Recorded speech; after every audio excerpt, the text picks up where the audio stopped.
ubu noneho muri Kivu y'Amajyepfo ni amarira gusa, ni amarira gusa, ni agahinda. Mu burasirazuba bw'igihugu cya Kongo muri Kivu y'Amajyepfo mu Minembwe, ingabo z'igisirikare cya Kongo FARDC nabo bafatanyije bongeye kuramuka, bazindutse barasa amabombe aremereye cyane kuri M23. Mbere yuko tugaruka ku byabaye, reka mbanze mbifurize ibihe byiza kandi reka mbanze mbifurize kugubwa neza inshuti zacu, abakunzi bacu mukomeje kuba natwe aho mudukurikiye ndetse naho mutwumva muherereye hose hirya no hino ku isi mu bihugu bitandukanye.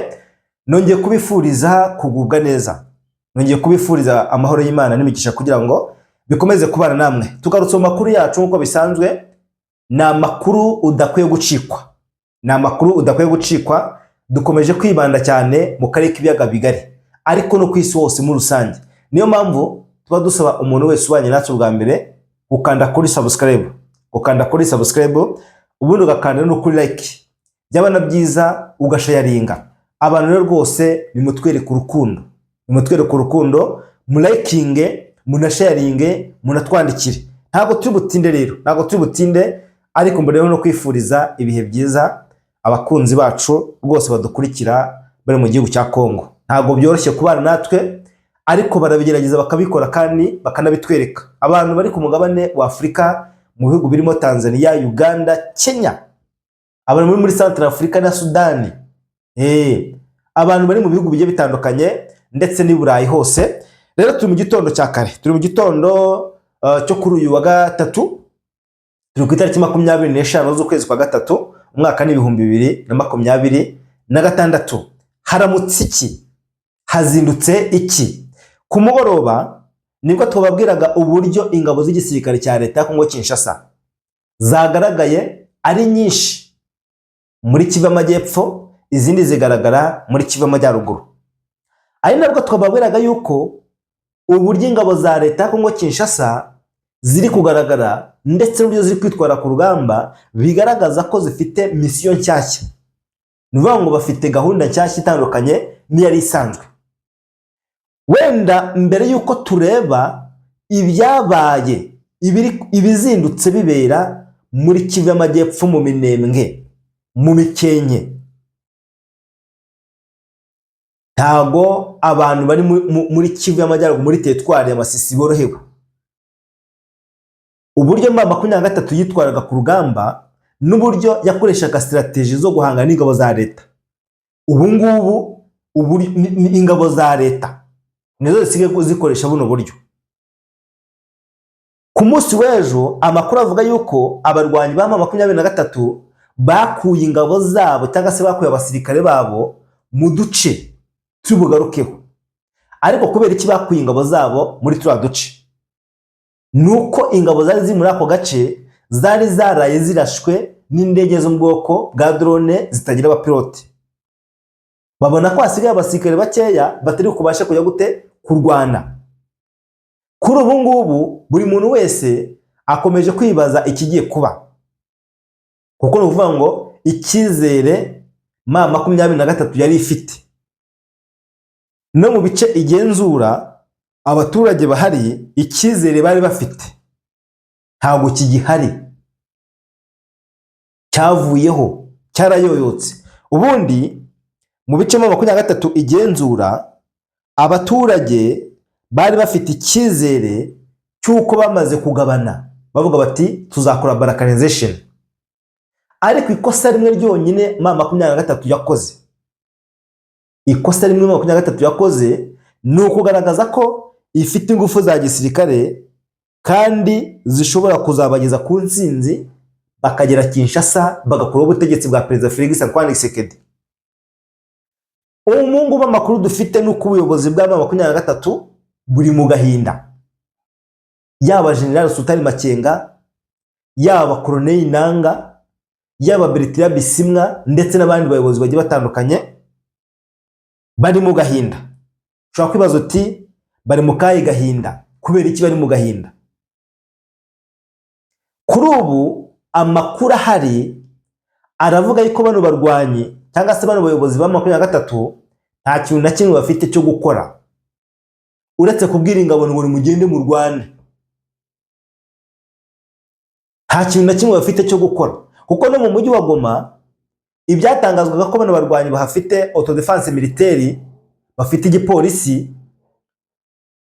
bisa naho byamaze kugenda bicika intege nyuma y'uko ingabo za leta nabo bafatanyije bagaragaye mu bice byegereye umujyi wa Goma. Nuvuga ngo Goma nta cyizere gihari cyuko uyu mujyi izi nyeshyamba zikiwufite zikiwukomeje. Ubundi ingabo za leta zitangiza imirwano muri pariki ya Virunga, ariko mbere na mbere leta ya Kinshasa ikimara gutanga Rubaya ikayishyira mu maboko ya Leta Zunze za Amerika, ikavuga ko mu 23 ibice barimo babirimo nk'inyeshyamba batabifiteho ububasha, batabifiteho uburenganzira. Byahise bigaragaza ko n'umujyi wa Goma n'umujyi wa Bukavu habura igihe gusa kugira ngo zino nyeshyamba zihuvemo uko zitawufiteho uburenganzira. Nyirago ku munsi w'ejo nibwo twababwiraga ko ikintu bita umwiryane, uko utumvikana gucikamo ibice kwa M23 ndetse na Twirwaneho, byateje igihombo gikomeye cyane abari ku rugamba, yaba ku ruhande rwa Twirwaneho yaba no ku ruhande rwa M23. Abasirikare bakomeje guta ibirindiro byabo bagahunga. None abaturage no mu ngabo bamwe bakomeje kugaragaza ko bashyigikiye M23 mu gufatanya na Twirwaneho kugira ngo babashe kurwana n'ingabo za leta kugira ngo bagere Kinshasa, ariko bamaze kubonera yuko bitagikunze, aho bamaze kubonera yuko kugera Kinshasa byo bikiri nk'inzozi kandi na balkanization nayo itagikunze. Nta kindi kintu abaturage bari gukora, barimo baratakamba, barimo barasaba leta ko yabafata nk'abaturage batigeze bagambirira ikibi.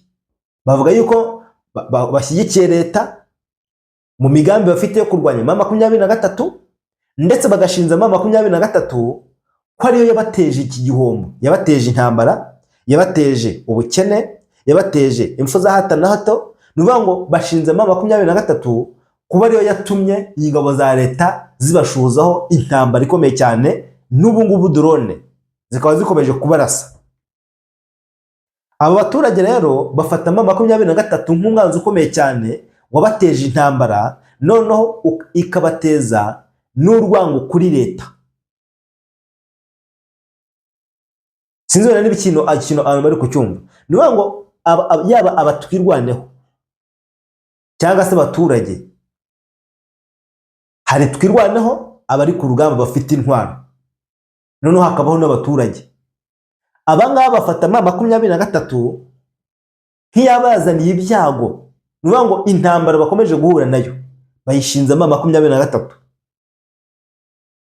yababwiye ko igiye kubarengera, igiye kubakuraho ibikorwa by'ubugizi bwa nabi, igiye kurwanya leta ikayikuraho,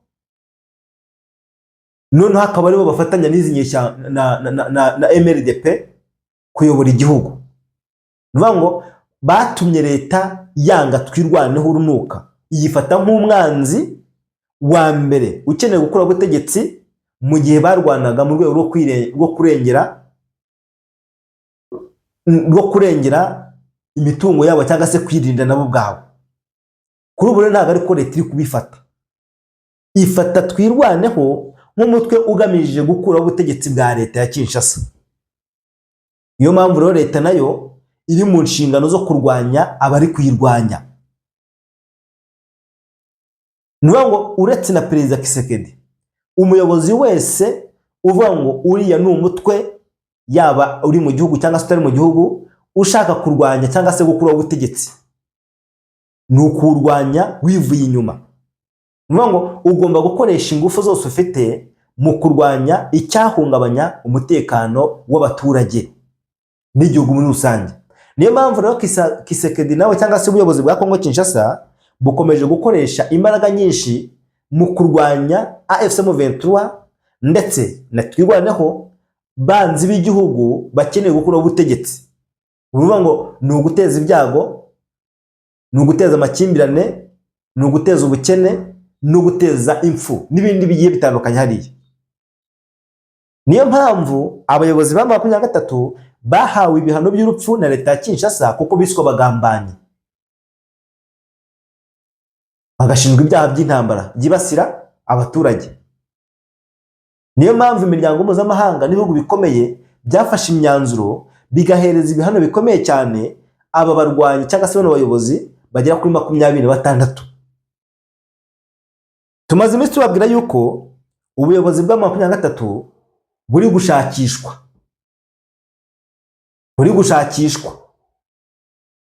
Bano bayobozi ba 23 barimo barashakishwa n'ikoranabuhanga.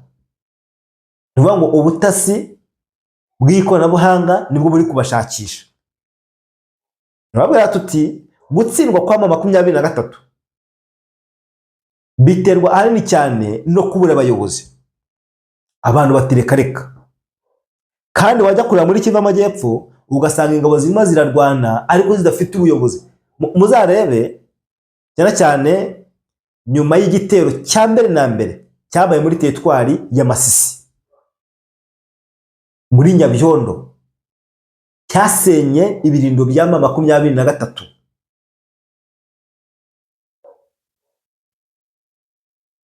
Cyasenye ibirindo bya 23.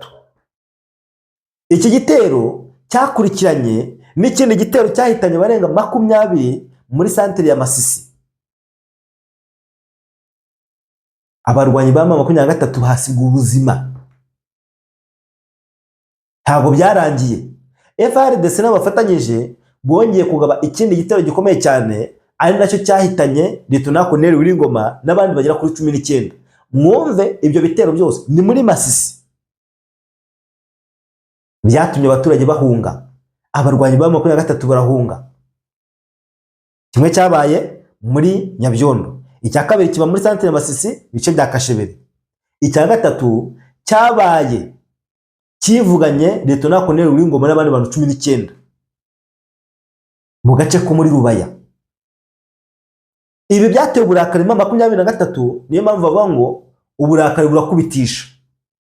Ubonye byabaye muri Kivu Amajyepfo n'ubu bikomeje kuba, izi nyeshyamba zivuga ngo hariya twarubikiriwe ariko hano noneho tugiye gukora iki? Tugiye gukora backup, tugiye kwihorera, tugiye gukora revenge. Muri Kivu Amajyepfo, mu Minembwe, mu Mikenge, muri Warungu, muri Mwenga, ibiri kuhabera kuri ubu ngubu biteye ubwoba ndetse biteye agahinda. Nuvuga ngo abasirikare barajya ku rugamba ariko nta kuryama nta gusinzira. Amanywa yose, ijoro ryose haba hariho urusasu ruba rubariho. Drone z'ubwiyahuzi zikomeje guturuka i Bujumbura zikaza kurasa ibirindo bya 23 zigamije kwivugana buri murwanyi wose wa 23. Nuvuga ngo ijoro ryose aba barwanyi baba bari ku cyo bita umuriro, baba bari ku cyo bita isasu. Amanywa yose baba bari ku cyo bita isasu. Ikindi ntago turumva ibitera ingabo za 23 zagabye ku gisirikare cya leta hakoreshejwe ikoranabuhanga. None ngo tuvuge ngo drone za 23 zagabye igitero kabuhariwe, zagabye igitero kabutindi ku birindo by'ingabo za leta. None ngo tuvuge ngo nubwo 23 yagabye ibitero ku ngabo za leta muri Masisi, ariko izi nyeshyamba nazo zagabye ibitero by'indege z'intambara muri Kivu Amajyepfo. Ibi ntabwo turi kubibona. Niyo mpamvu rero niba ingabo za leta zikoresha ibitero byo ku butaka, zigakoresha ibitero byo mu kirere, ko tubona amatangazo asohoka yamagana ibi bikorwa by'ingabo za leta, bikavuga ko byahitanye abasivili. Ingabo za leta ntabwo zirasa abasivili, ahubwo zirasa haze aho zizi neza ko hari ingabo, wenda abasivili bakaba bajya gute bahasiga ubuzima. Ibi nagiye mbibabwira kenshi. nuvuga ngo M23 iyo ugiye kureba navuga ko wasanga iri mu marembera, kuko n'abari kuvuga ko izi nyeshyamba ziri kwataka ingabo za leta nta na hamwe biri kugaragara. Gusa izo nyeshyamba zikomeje kurwana n'ingabo za leta, ariko barwana atari bo batatse, barwana batatswe. Kandi bo kuvuga ngo kurwana abantu babitandukanye. Kurwana ni igihe habaye ibitero byo ku butaka. FDLR, Wazalendo, FNDB, FRDC, abangaba nibo bari gukoresha ibitero byo ku butaka. Abangaba mu gihe batatse M23 mu gace barimo, nibo bavuga ngo habaye imirwano hagati y'impande zombi.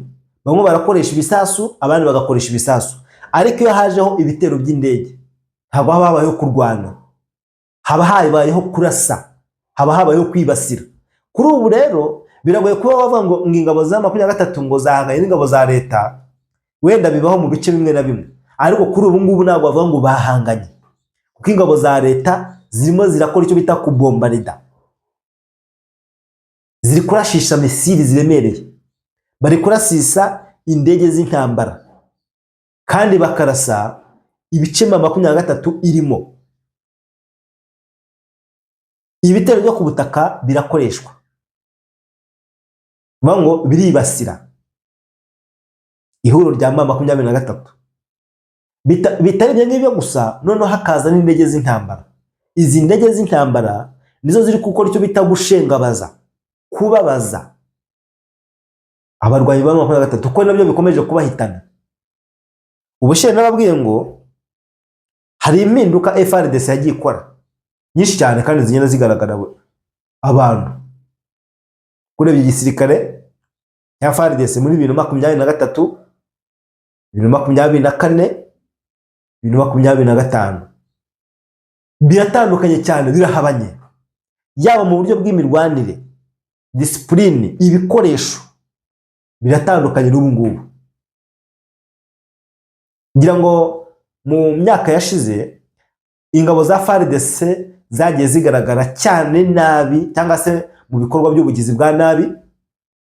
Wenda n'ubu bikomeje kuba, ariko ikigero biriho ntabwo ari ikigero cy'uko byari bimeze mbere. Twagiye tubona cyo kwakita wenda kudakoresha ikoranabuhanga ku rugamba, aho ingabo za leta zakoreshaga Sukhoi 25 nabwo zajya kurasa M23 kubera ubugambanyi, zigahindukira zikirasa. Urumva ngo abafatanyabikorwa leta ya Kinshasa yazanye rwose biragoye cyane kuvuga ngo batsinzwe urugamba. Ibi nimbivuga abantu babyumve, kuko nuvuga ngo nujya kureba imbaraga ingabo za leta ziri gukoresha mu mirwano cyangwa se mu rugamba, bitandukanye cyane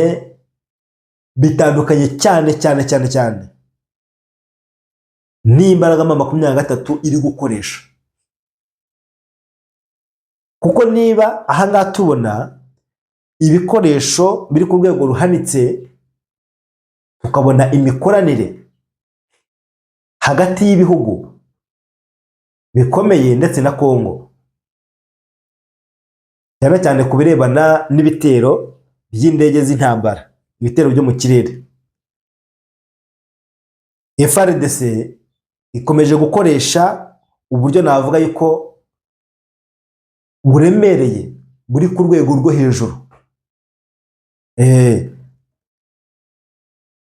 FARDC ikomeje gukoresha uburyo buremereye bwo ku rwego rwo hejuru, kuko imbaraga iri gukoresha ni imbaraga nyinshi cyane. Barimo barafata drone bakazizana ku rugamba, zikarasa mu bice bitandukanye, yaba muri Kivu y'Amajyaruguru, yaba no muri Kivu y'Amajyepfo. Ngo yaba muri Kivu y'Amajyaruguru, yaba no muri Kivu y'Amajyepfo.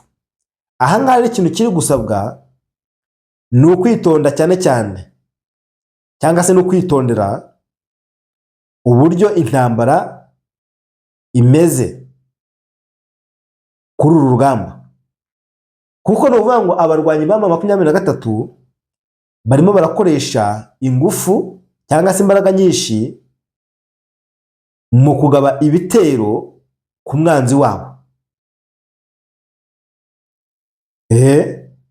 Barimo barakoresha imbaraga nyinshi mu kugaba ibitero ku mwanzi wabo. Ku munsi w'ejo hari amakuru yaje kumenyekana cyane cyane ashingiye ku rugamba rwabaye mu bice bitandukanye by'ahanga mu burasirazuba bw'igihugu cya Kongo, ariko cyane cyane muri Kivu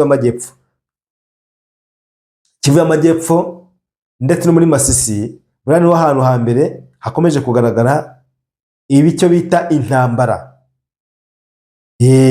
ibitero kabuhariwe.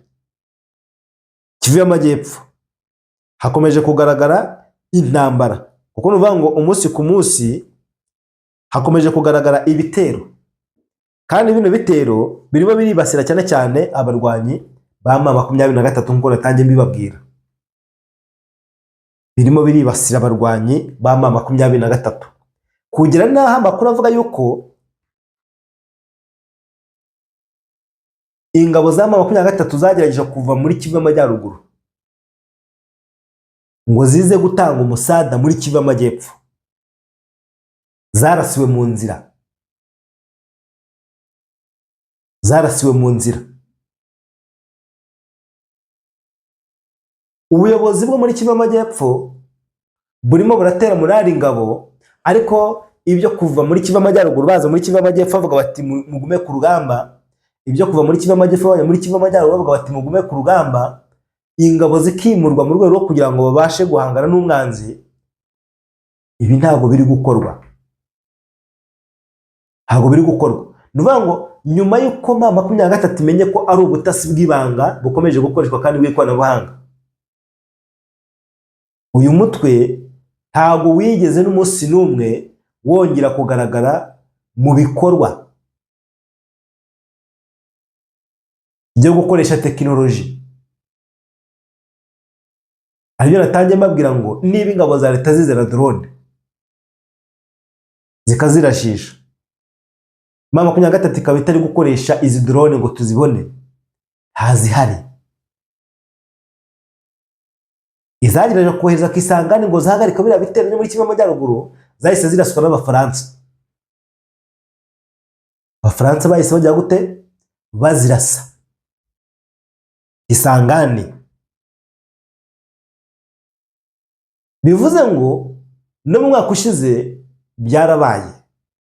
Uyu nguyu Colonel Nanga abwira abaturage bo mu mujyi wa Goma, ababwira ati mwebwe muhumure,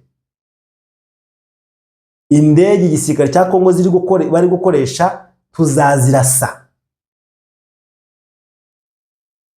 Kinshasa yakumva yuko indege bafite M23 izazihanura, bagahindura bakazana izindi z'ikoranabuhanga, noneho ziza zo zirasa mu buryo buhambaye.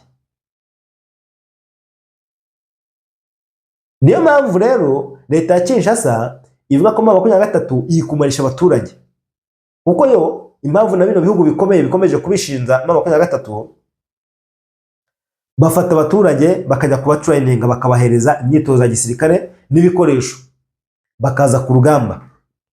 Baza ku rugamba ubwo nyine bamaze kuba umwanzi wa leta, baje kurwanya leta. Leta ikajya gute? Ikabakubita ibibombe ikoresheje indege z'intambara, kandi M23 ntabwo ifite ubwirinzi, ntabwo iri buhanure zino ndege ijoro ryose. Kivu y'Amajyaruguru, Kivu y'Amajyepfo hakomeje kuba ibitero, kandi ibitero niko bikomeje kugera bihitana abantu b'inzirakarengane, yaba abasivili yaba abasirikare. Niyo mpamvu rero bino bitero n'ubundi babyitira M23. Yafasha abaturage ijya kubaha imyitozo ya gisirikare, babahaye ibikoresho, bagiye ku rugamba. Kuba byonyine ari aduya kuri leta, barabarasa. Uko babarasa batakaza abaturage, ariko n'ubundi bitwa ko ari ingabo. ibi rero nibyo leta ya Kinshasa iri kurwanya, kuko irikomeje kuvuga ko abarwanyi ba 23 bari kwahura abaturage mu ntambara, none bakabashinza ko barwana intambara ariko batari butsinde.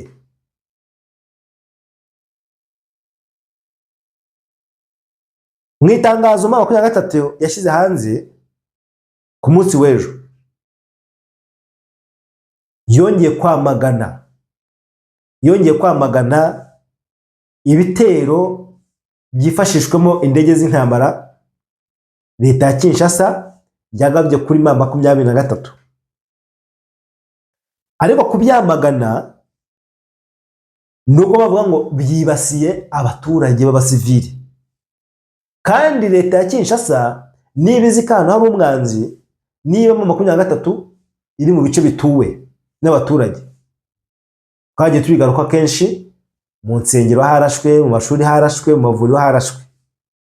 Bivuze nk'ingabo za leta ya Kinshasa zo zitagetinga ahari umwanzi,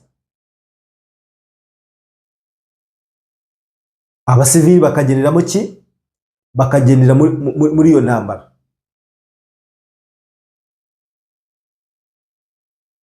Noneho niyo mpamvu uzajya kureba ibino bihugu bikomeye, yaba leta zunze ubumwe za Amerika, yaba Ubwongereza, yaba Ubufaransa, akenshi ibi ni ibihugu bikomeje kugaragaza ko bishyigikiye gahunda ya leta. Ni ibihugu bikomeje kugaragaza ko bishyigikiye gahunda ya Perezida Felix Antoine Tshisekedi yo kurwanya M23, ariko cyane cyane icyo bashingiraho ni ukurwanya iyicwa ry'abaturage bya hato na hato, akenshi cyane rikunze gukorwa hashingiwe ku ntambara.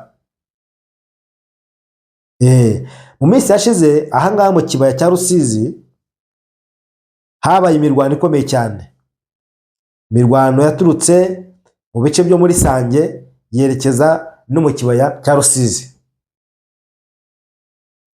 Nanone imirwano yari yabaye imbere y'ibitero byabaye mu Mikenke naho bita Imurenge, ni mu Minembwe naho bita za Rwitsankoko.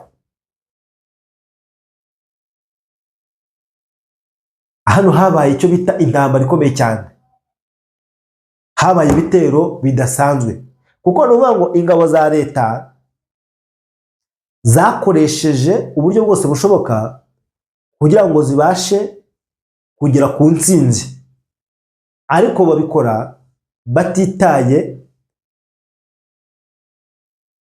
ingabo za leta zibikora zititaye ku ngaruka izo arizo zose zigomba kubaho, kuko gahunda bafite ubundi no kwirukana M23 mu bice byose, mu bice byose M23 irimo, yaba muri Kivu Amajyepfo, yaba muri Kivu Amajyaruguru, ndetse muri no migi. No muri no migi naho hakomeje guturuka amakuru avuga yuko ingabo za leta zikomeje kugerageza gucengera cyane cyane muri ibi bice byo muri Kivu Amajyepfo. Muri uyu mujyi wa Bukavu ni umwe mu migi nayo isumbirijwe. Noneho ntabwo biri gutangazwa, ibyo ari byo byose ntabwo biri gutangazwa, yaba M23 cyangwa se ku ruhande rwa leta.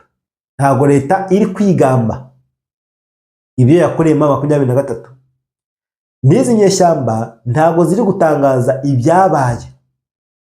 Niyo mpamvu abaturage benshi bakomeje gusa nkaho bizera cyangwa se kumva yuko ibi bice barimo ingabo za leta zitarabigeramo ahanini cyane. Gutangaza ko ingabo za M23 zatakaje ibice kuri izi nyeshyamba ni igisebo, ikindi bituma abaturage bagira ubwoba, kuko mu bice izi nyeshyamba zirimo nabo harimo ibice bibiri. Hariho abashyigikiye guverinoma ya Kongo ko yagaruka, bakomeje no kuyiha amakuru, kuko no muri bano basirikare bakomeje kwiyungana n'ingabo za leta. Abenshi ni abinjijwe mu gisirikare mu 23, ariko n'ubundi bakagenda bafite imyumvire yuko ingabo za leta bifuza ko zigaruka. N'ubwo mu bice z'inyeshyamba zirimo harimo abashyigikiye guverinoma ya Kongo bavuga bati turakandamizwa, tuyobowe ikinyeshyamba, cyane ko ibice z'inyeshyamba zirimo ntabwo bagendera ku mategeko ya Kinshasa, bagenda ku mategeko y'izi nyeshyamba. Ari nayo mpamvu byavugaga ko rwose bishoboka ko zino nyeshyamba zakora balkanization, ariko kuri ubu ngubu icyizere cyamaze kuvaho, icyizere cyamaze kuyoyoka. Niyo ngo abatekerezaga balkanization bamaze kubona ko balkanization itashoboka. Abatekerezaga ubwisanzure n'ubwigenge bw'intara kiva amajyaruguru na kiva amajyepfo bamaze kubona yuko bitakunda, bafata izindi ngamba, bafata undi mwanzuro.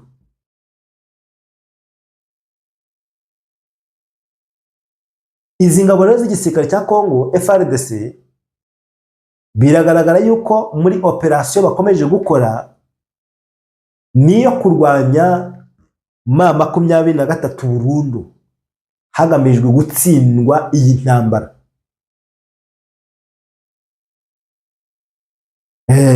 Reka twigire no mu yandi makuru. Mu yandi makuru ubu nta kindi gikomeje kuvugwa, Leta Zunze za Amerika. Amerika yaje gupfukamishwa. Amerika yaje kugira gutya isaba ibiganiro Irani bitera utwatsi. Irani yihanangirije Amerika ko imaze imyaka irenga 20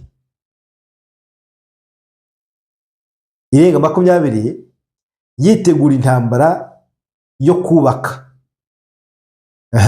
None hano amakuru avuga yuko ngo leta ya Irani yatangaje ko imaze imyaka irenga 20 yitegura guhangana n'intambara bishobora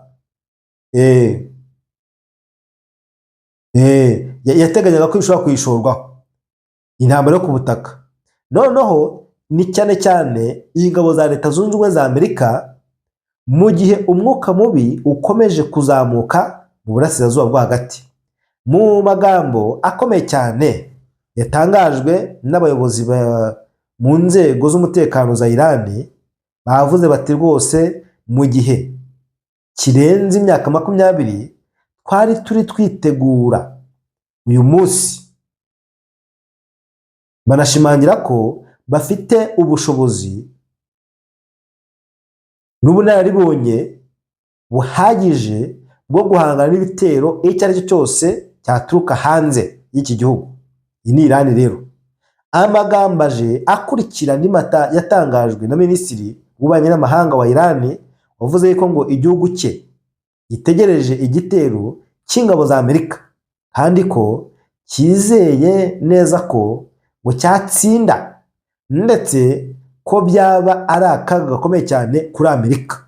Irani yavuze ko imyaka yose ishize yakoreshejwe mu kongera imbaraga za gisirikare no kwiga ku ntambara zabereye mu bindi bihugu bitandukanye nka Iraq, Afghanistan, Syria. Aho Irani ivuga ko yahakuye amasomo y'ingenzi kandi ajyanye n'uburyo bwo kujya gute bwo guhangana n'ingabo zikomeye cyane nka Amerika. Ibi byatumye rero byatumye iki gihugu cyubaka ingabo zirimo gukomeza ingabo zacyo zirwanira ku butaka no mu mazi, gushyira imbere mu ntambara ishyigikiye ku buryo bwa guerre, noneho kubaka ibikorwa remezo bikomeye cyane byo kwirwanaho cyane cyane hafi y'inyanja Hormuz, aho bamaze gufunga. Iyi raporo zitandukanye kandi zigaragaza ko Irani yakomeje gukora imyitozo ya gisirikare ndetse no kongera ubwirinzi bw'ibikorwa remezo byayo by'ingenzi cyane mu rwego rwo kwigarurira intambara, byo kwitegura intambara ishobora kuba igihe icyo ari cyo cyose. Urumva yuko rero Irani yari yaramaze gutegura icyo bita intambara kabariwe guhangana na Amerika, ntabwo ari ubu ngubu, bari baramaze kubitegura. Reka mbashimire, asiga amakuru yacu yo nakagaruka.